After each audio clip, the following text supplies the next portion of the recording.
Bueno, muy buenos días. Agradezco la invitación. Me da gusto estar aquí con ustedes. Vamos a hablar de una de las patologías que con más frecuencia vemos en el servicio de urgencias. Desde luego vamos a resaltar los puntos importantes de diagnóstico y tratamiento, pero quiero, a lo mejor ahondar o entrar un poquito en la cuestión fisiológica, fisiopatológica de las arritmias, porque es importante que sepamos establecer el diagnóstico electrocardiográfico. El electrocardiograma es una de las herramientas más importantes con las que contamos prácticamente en todos los servicios de urgencias. Entonces vamos a ver a lo largo de nuestro quehacer médico, no solo en servicio de urgencias, a muchos pacientes con estas características. Cuando se presenta un paciente al servicio de urgencias aquejado de palpitaciones o alguna taquiarritmia, lo primero que tenemos que hacer en la evaluación inicial de urgencias es lo que hacemos con todos los pacientes. Tenemos que llegar y evaluar el estado de conciencia del paciente. En segundo lugar, valorar el estado de la vía aérea, la respiración, la circulación y los signos vitales. El hecho de que nosotros nos acerquemos al paciente, lo interroguemos y nos responda de forma adecuada, pues garantiza estos tres primeros pasos. Si las circunstancias clínicas del paciente lo permiten, tenemos que, de manera breve, evaluar el padecimiento actual, los síntomas, factores desencadenantes. Después de esto es muy importante, desde luego volvemos a lo mismo, cuando las condiciones clínicas lo permitan, tomar un electrocardiograma de 2 derivaciones. Es poco práctico y poco recomendable hacer diagnósticos en monitor, porque pueden llevar a errores diagnósticos y terapéuticos importantes. Y conectar al paciente a una toma de oxígeno, acceso venoso, y tener en cuenta que podemos utilizar el carro rojo, el desfibrilador, el equipo de vías aéreas. Una vez que tenemos el electrocardiograma inicial, tenemos que tratar, a grosso modo y de forma breve, hacer alguna evaluación para tratar de identificar el tipo de ritmo que tiene el paciente. Y para esto vamos a buscar las ondas P en el electrocardiograma. Si encontramos las ondas P que preceden al complejo QRS con una relación 1 a 1, las ondas P son positivas en las derivaciones que ven la cara inferior, es decir, D2, D3, ABF, y una onda bifásica en B1 y negativa en la derivación ABR. Esto nos asegura que la activación eléctrica muy posiblemente está dado en el nodo sinusal y estamos hablando de taquicardia sinusal. Muchas veces tenemos casos en los que no podemos identificar la onda P en el electrocardiograma, o tenemos dudas ante un electrocardiograma con complejos QRS anchos si la taquicardia es ventricular o supraventricular. Más adelante vamos a hacer una breve revisión de algunos puntos importantes para diferenciar entre estas dos entidades. Pero algo que no sé si alguna vez les ha tocado utilizar, pero nosotros, cuando era residente en el servicio de urgencias, utilizamos mucho, era el electrodo transesofágico. Este electrodo es útil cuando se conecta de forma simultánea a una de las derivaciones de los miembros, es decir, al paciente con la taquicardia se le conecta el electrocardiógrafo, y una de las derivaciones precordiales puede ser de uno, se conecta a un electrodo transesofágico que tenga un polo final metálico para poder detectar. Se hace pasar este electrodo por la nariz, por la boca del paciente, y tomando un trazo continuo del electrocardiógrafo se empieza a sacar el electrodo. El electrodo se introduce prácticamente hasta el estómago, y conforme va pasando va a llegar un momento en el que cruce el punto de unión de la aurícula izquierda con el esófago. En ese punto el electrodo va a detectar las ondas P o las ondas de activación auricular muy grandes, y los complejos ventriculares muy pequeños por la distancia en la que se encuentran. Pero nosotros tenemos en el electrocardiógrafo de superficie la taquicardia posiblemente ventricular. Entonces con esto vamos a poder definir si lo que detecta el electrodo transesofágico en la aurícula izquierda concuerda con los complejos QRS que estamos tomando en el electrodo, en el electrocardiograma de superficie, y definir si la taquicardia es ventricular o no. Pero no haberlos confundido, ahorita les voy a explicar mejor eso. Entonces, muchas veces se nos presenta una taquicardia sinusal, como ya les había dicho, es una taquicardia con complejos QRS rítmicos regulares. El complejo QRS es angosto, habitualmente menor de 140 milisegundos, y todos los complejos QRS van precedidos de una onda P. La taquicardia sinusal muchas veces es debido a un proceso fisiológico, al uso de algunos medicamentos, o es una respuesta del organismo a estímulos como ansiedad, dolor, fiebre, una tromboembolia pulmonar, insuficiencia cardíaca, el uso de algunos fármacos cardioactivos. La taquicardia sinusal habitualmente, en la mayoría de los casos, no requiere tratamiento más que evaluar la causa que está desencadenando este proceso y tratarla, ¿verdad?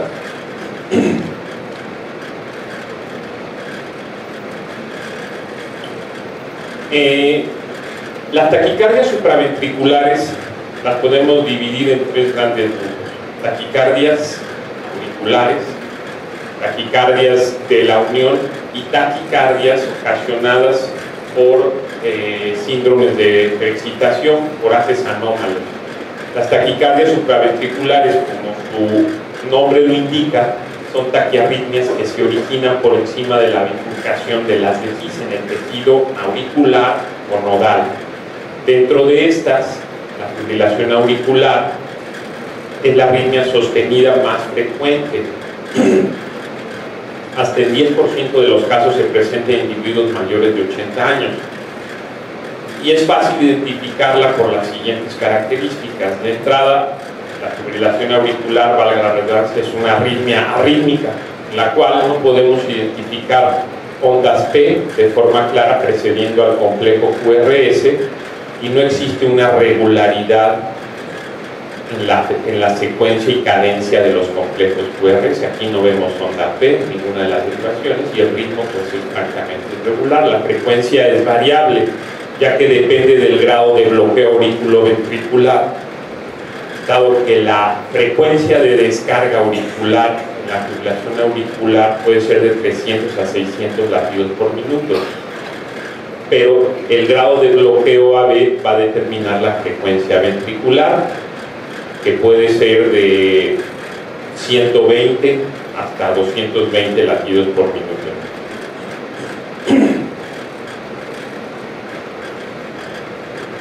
Otra de las arritmias frecuentemente encontradas y que se asocia a la fibrilación auricular es el flóter auricular. El flóter auricular es una taquiarritmia por un circuito de macrorreentrada en las aurículas, que de igual modo condiciona en el electrocardiograma de superficie unas ondas características en dientes de sierra que se observan en la línea isoeléctrica. La frecuencia de descarga auricular en el flóter es aproximadamente de 180 a 300 por minuto, y dependiendo del grado de bloqueo AB, la conducción puede ser 1 a 1, 2 a 1, 3 a 1, e incluso el flóter auricular puede presentarse con un grado de conducción variable. Para fines prácticos, las implicaciones clínicas y el tratamiento es muy similar al de la fibrilación auricular.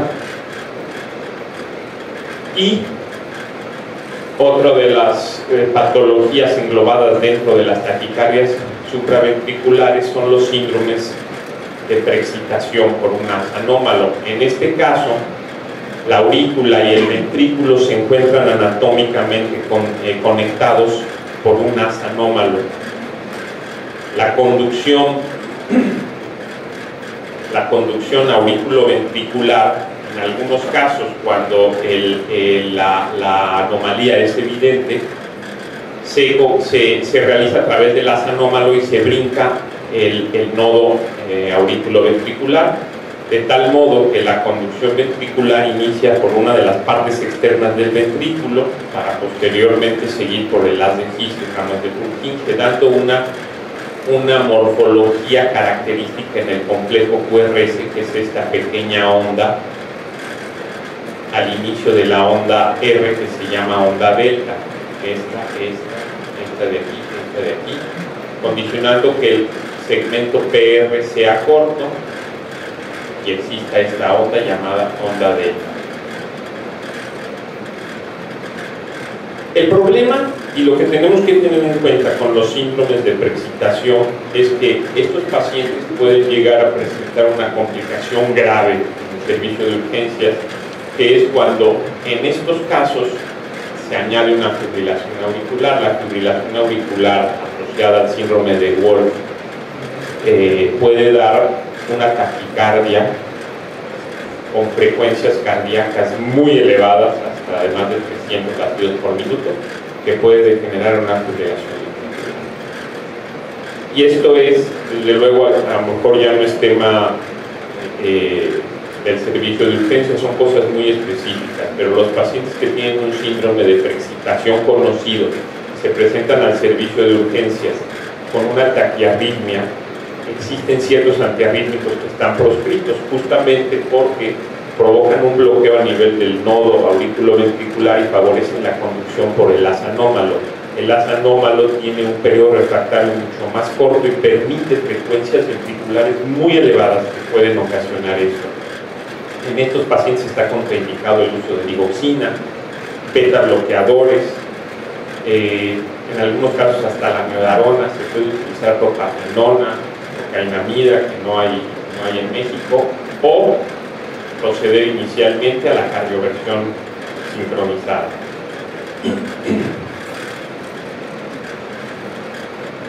Dentro de las taquicardias supraventriculares tenemos a las taquicardias por entrada intranodal. En 75% de los casos este es el diagnóstico, se presenta en mujeres con una incidencia 2 a 1, con una mayor prevalencia en la cuarta década de la vida. Se trata de una taquicardia regular, complejo QRS estrecho, frecuencias de 120 a 220 latidos por minuto. Es difícil localizar la onda P, es decir, el punto donde se origina la taquicardia es por un mecanismo de reentrada en el nodo auriculoventricular, de tal modo que la despolarización de las aurículas y ventrículos se realiza en forma simultánea. Es por ello que la onda P muchas veces está oculta dentro del complejo QRS, o lo precede o está después de muy cercano. Es de pronóstico benigno. Aquí tenemos un ejemplo durante la taquicardia. Es una taquicardia de complejo QRS estrecho y muchas veces vamos a poder identificar a la onda P, en este caso después del complejo QRS, pero muchas veces está dentro del complejo QRS y es difícil encontrarla. Aquí está justo antes del complejo QRS. En el caso de las taquicardias supraventriculares, vamos a recapitular. Estamos hablando de taquicardias de complejo QRS angosto. Estamos hablando de un paciente estable que nos permite y nos da tiempo de realizar ciertas maniobras. Las maniobras vagales es la primera intervención a realizar. Muchos de los pacientes con taquicardias supraventriculares ya conocen este mecanismo y en su domicilio, antes de acudir al servicio de urgencias, realizan estas maniobras vagales con inspiraciones profundas. La maniobra de Valsalva, que consiste en realizar una expiración forzada con la glotis cerrada, lo cual aumenta la presión intratorácica y estimula los varoreceptores en el arco aórtico. Esto desencadena una reacción parasimpática o un efecto vagal que muchas de las veces, hasta en un 50% de los casos, termina con la taquicardia. el masaje del seno carotídeo, que ahorita les voy a explicar cómo se hace, la estimulación del reflejo nauseoso, posición de tren de Lewy, colocar al paciente con los pies ligeramente elevados sobre la cabeza a 20 grados, eso también es una maniobra vagal, o la inmersión del agua, de la cara en agua helada, estimular el reflejo de la tos.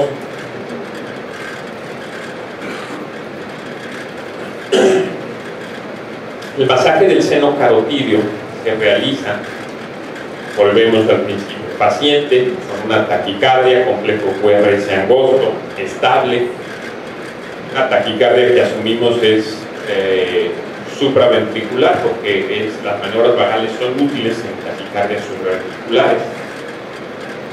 Se localiza, el paciente tiene que estar desde luego monitorizado, como ya habíamos dicho, y se localiza el cartílago tiroides, aproximadamente 3 a 4 centímetros por debajo está el punto de bifurcación de las carótidas, y en ese sitio vamos a realizar una presión suave y continua dando un masaje circular con una duración de 3 a 5 segundos. Este masaje va a desencadenar un reflejo vagal que muchas veces va a terminar con la taquicardia. Tenemos que tener precaución, el masaje del seno carotídeo nunca debe de hacerse de forma bilateral por la posibilidad de ocasionar un síncope, y debe de excluirse o debe de evitarse en pacientes que tengan soplos carotídeos o que tengan antecedentes de un accidente vascular cerebral en los últimos 3 meses. Tenemos la taquiarritmia, masaje del seno carotídeo, y viene una pausa después del estímulo vagal y retoma el paciente el ritmo sinusal.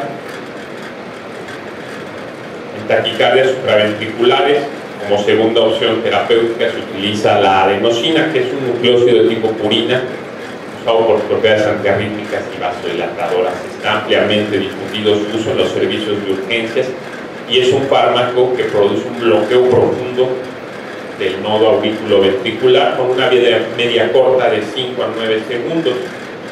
Es un fármaco muy útil tanto para diagnóstico como para tratamiento de las taquiarritmias. En el caso de fibrilación o flóter, muchas veces provoca un incremento del bloqueo AB, lo cual nos permite ver las ondas F de flóter o fibrilación y establecer el diagnóstico. En taquicardias por reentrada, muchas veces termina con ellas, y en taquicardias sinusales enlentece parcial y periódicamente la frecuencia de la arritmia. Hay que tener cuidado para su uso, está contraindicado en asmáticos y pacientes con enfermedad coronaria. Tenemos que avisar al paciente cuando se administra que le va a provocar una sensación de malestar importante. Es transitoria, puede provocar vasodilatación o angina. Se utiliza en bolos rápidos de 6 a 12 miligramos, es decir, se administra el fármaco, un bolo rápido, se levanta el brazo y se infunde un bolo de solución salina para que el efecto del fármaco sea completo debido a su acción transitoria, de una eficacia del 75 al 90%. Otra de las opciones terapéuticas que se las tengo que mencionar, pero no les recomiendo que lo utilicen a menos que estén plenamente seguros de que se trata de una taquicardia supraventricular, de que la función ventricular es normal y desde luego que el paciente no tiene hipotensión o manifestaciones de insuficiencia cardíaca, es el verapamil. Es un fármaco muy eficaz para el tratamiento de taquicardias supraventriculares, pero es un fármaco potencialmente letal cuando se utiliza en pacientes con disfunción ventricular o en pacientes con taquicardias ventriculares. Y la miodarona es un caballo de batalla, es seguro, ¿verdad? Tiene sus efectos adversos, pero es un medicamento relativamente de uso seguro en el servicio de urgencia. Es un antialérgico clase 3 de amplio espectro que se utiliza en estas dosificaciones, bolo de 150 a 300 miligramos en 10 minutos, y si fue efectivo en revertir la taquiarritmia, ya se deja una infusión para un tratamiento posterior. Y la cardioversión eléctrica. Aquí tenemos que tener en cuenta lo siguiente: la cardioversión eléctrica siempre va a ser el tratamiento de elección en un paciente inestable. Volvemos al inicio. Se presenta el paciente en el servicio de urgencias, evaluamos el estado de conciencia, ¿verdad? Evaluamos el estado de conciencia del paciente, evaluamos la vía aérea, respiración, circulación, signos vitales.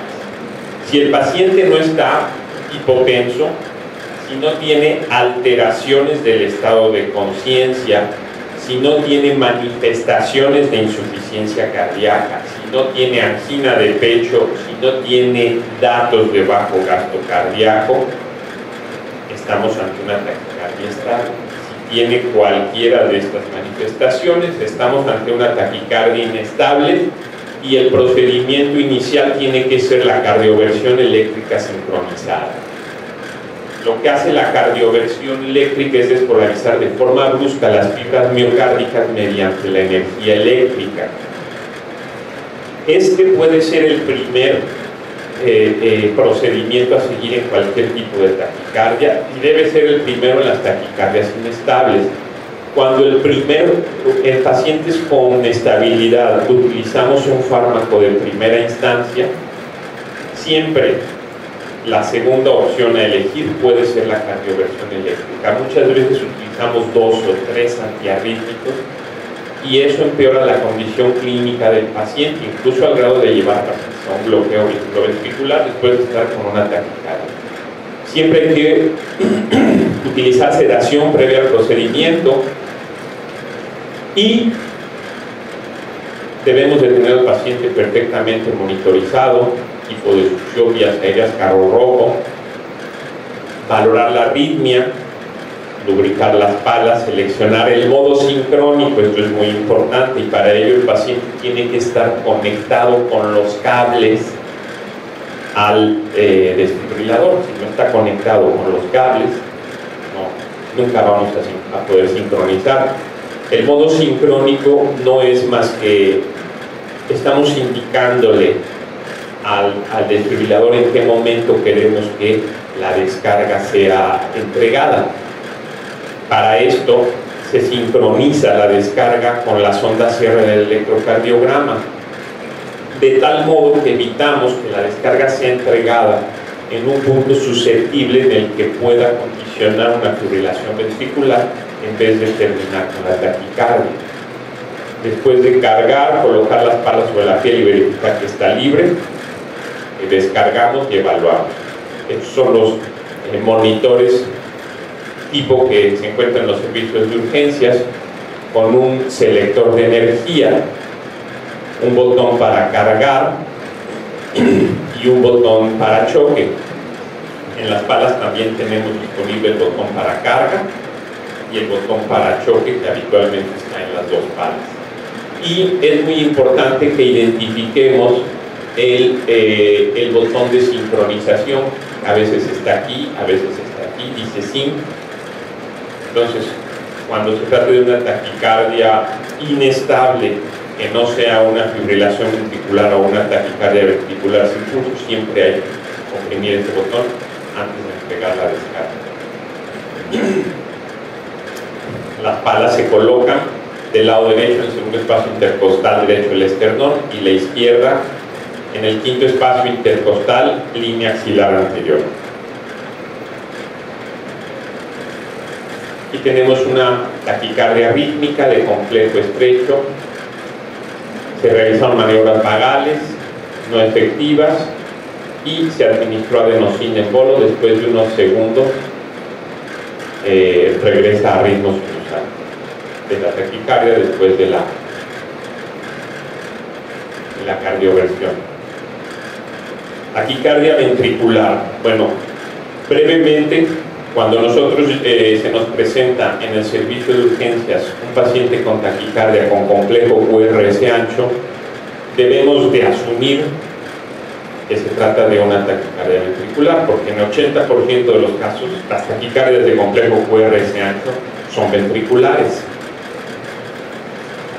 La taquicardia ventricular puede presentarse de varias maneras, pero clínicamente existen tres que son las más importantes. Por la gravedad, la primer tipo de presentación es la taquicardia ventricular, que degenera en fibrilación ventricular, paro cardíaco y muerte súbita. Esa es la presentación más dramática y la que tratamos de evitar y prevenir en la mayoría de los casos cuando tenemos un paciente de estas características. La segunda presentación clínica es el síncope.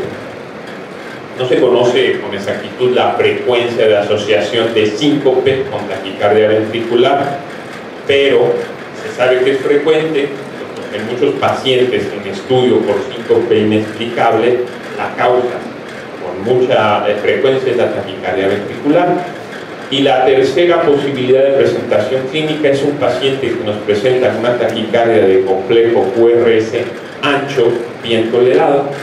Y es esos casos en los que muchas veces inferimos de forma errónea que es una taquicardia supraventricular con conducción aberrada.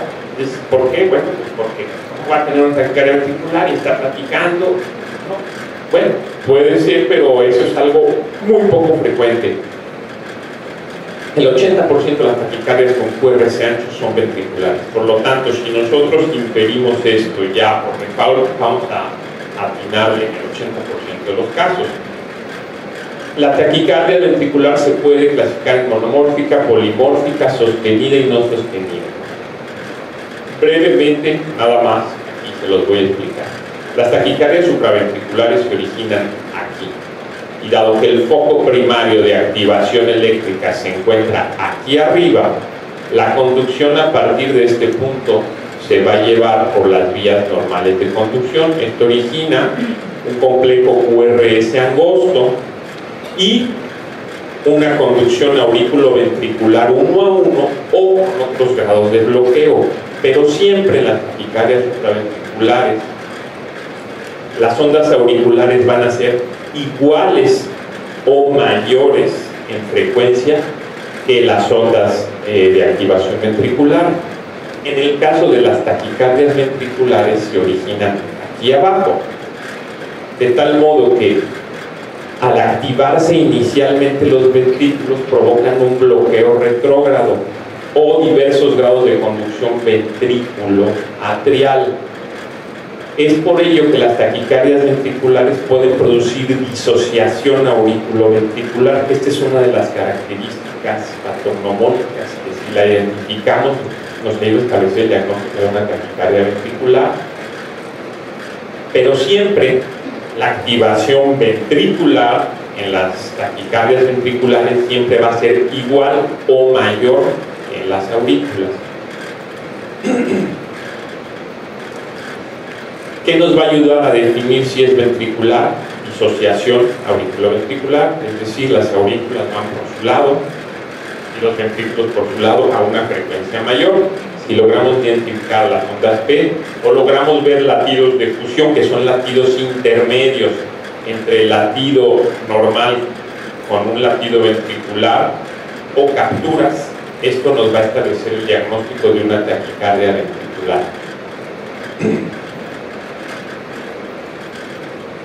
Y vemos ritmo sinusal, una taquicardia ventricular no sostenida, complejos anchos, regulares, y estas pequeñas muestras que se identifican y deforman el complejo QRS, o el caso de una taquicardia polimórfica.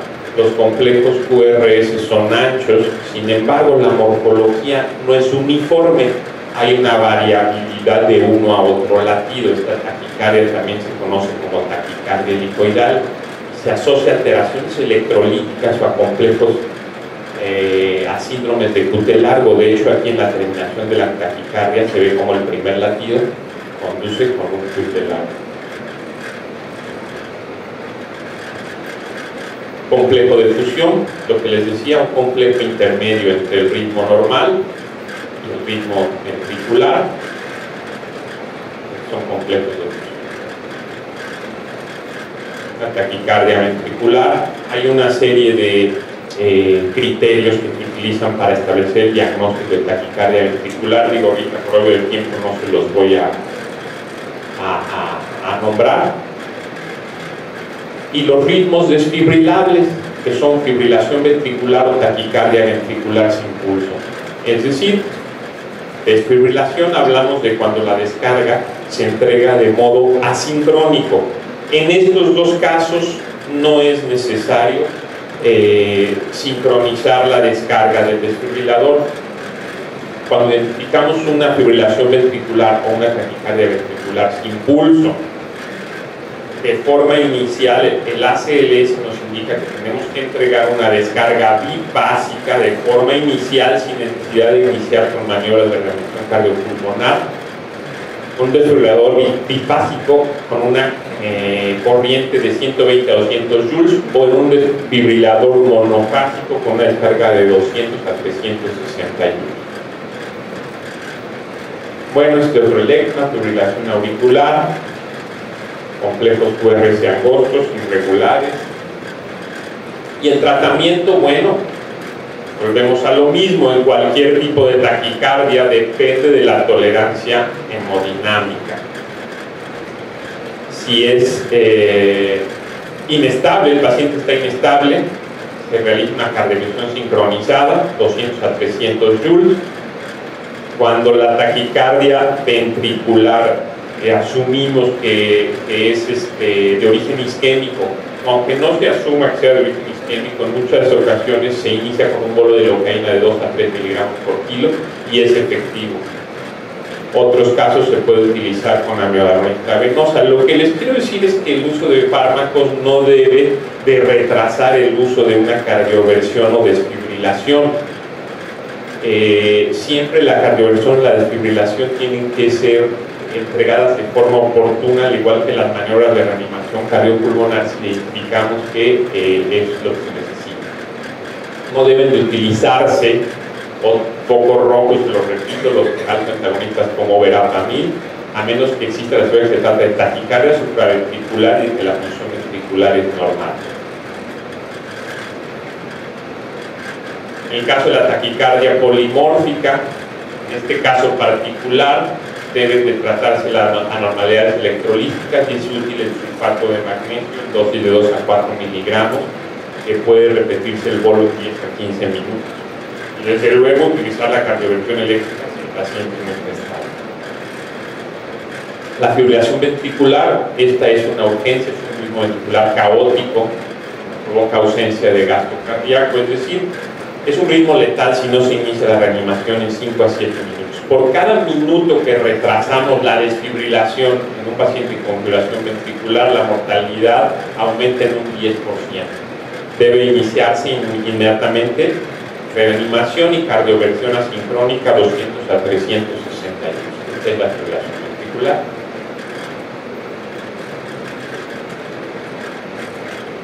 Y bueno, para concluir, lo que ya les expliqué, identificar estable o inestable, tener listo oxígeno, dispositivo de aspiración, venoclisis y equipo de vías aéreas.